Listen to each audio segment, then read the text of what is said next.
किरकोळ कारणावरून पाटणमध्ये मारामारी. पाटण दिनांक 7 सप्टेंबर. पाटण शहरात 7 सप्टेंबर रोजी किरकोळ कारणावरून मोठी मारामारी झाल्याची घटना समोर आली आहे. नागावी कुटुंबाला त्यांच्या शेजारी असणाऱ्या वायदंडे कुटुंबियांनी मारहाण केल्याची माहिती समोर आली आहे.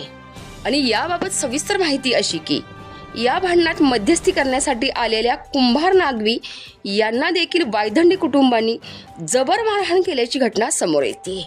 आणि यामध्ये ते गंभीर जखमी झाले असून सध्या तरी ते बेशुद्ध अवस्थेतच आहेत व त्यांना कराड येथील रुग्णालयात दाखल करण्यात आले आहे. आणि एकूणच काय त्यांची प्रकृती चिंताजनक असल्याचे वर्तविले जात आहे. याबाबत प्रसार माध्यमांशी बोलताना अनिता चलवादी यांनी ही माहिती स्वतः प्रसार माध्यमांना दिली आहे. त्या भांडणावरून त्यांनी मनात राग धरून शेने मारहाण केले. आई कशाच्या तरी कामानिमित्त बाहेर गेली तेव्हा त्यांनी आईला अडवलं आणि आईला सुरेखा वायदंडे आणि विद्या वायदंडे या दोघींनी तिच्यावर मारहाण चालू केली.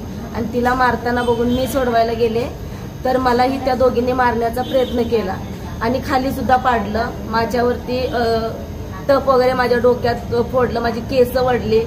आता डॉक्टरांनी सांगितले की सध्या बरकडी माझे 2 तुटलेले म्हणजे मणक्यात क्रॅक झालेला आहे. शिवाय मला मारताना माझा भाऊ आला आणि त्यालाही उमेश वायदंडे, योगेश वायदंडे, आतिश वायदंडे आणि सौरव अवघडे यांनी सगळ्यांनी त्याच्यावर हल्ला केला आणि त्याला लोखंडी रॉडने त्याच्या गुडघ्यावर आधी मारलं आणि नंतर त्याच्या डोक्यावरती दगड टाकला.